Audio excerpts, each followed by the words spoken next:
lose touch with my soul. All right, now I'm right here, like I said, with Miss Robin Hill. She's with Virtue Incorporated for Women. What you know about that? How you doing, Robin?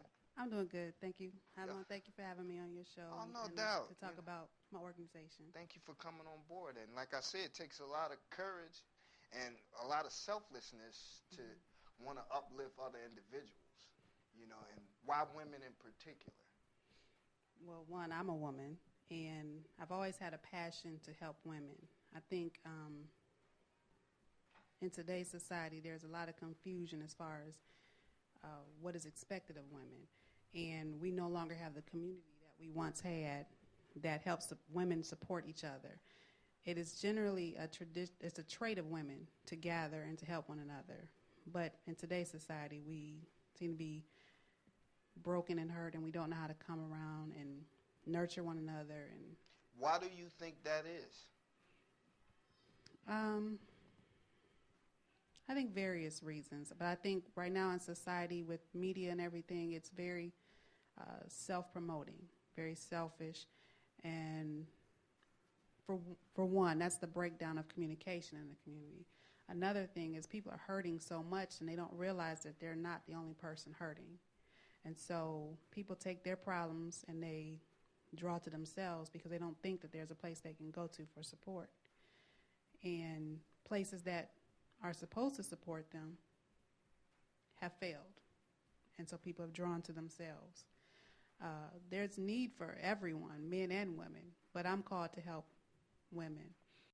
Why do you think that women in this condition have allowed themselves from the beginning to be like this? I think there's always been a history, throughout history, of objectifying women. And objectifying? Objectifying. Okay. And throughout history, there has been attacks on women's self-esteem.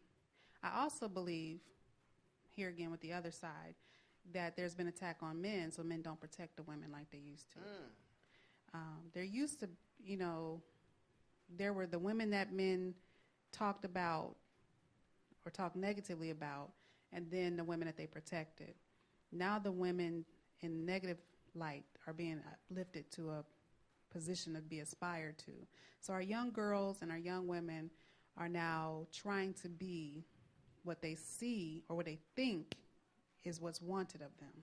You have a culture clash with today's young women. Yes. So in your mind, what do you think is expected of a woman? What should be expected? Yeah. I think a woman should be protected, for one. A woman should be able to seek help without help asking for things in return. A woman should be able to get her needs met, tend to a relationship, and maintain self-respect all at the same time. Without compromise. Without compromising. Men show love. Fathers show love to girls without requiring them to show their bodies. I believe there's wisdom from both sides. It's a different perspective. Right. The way... How you love that? Huh?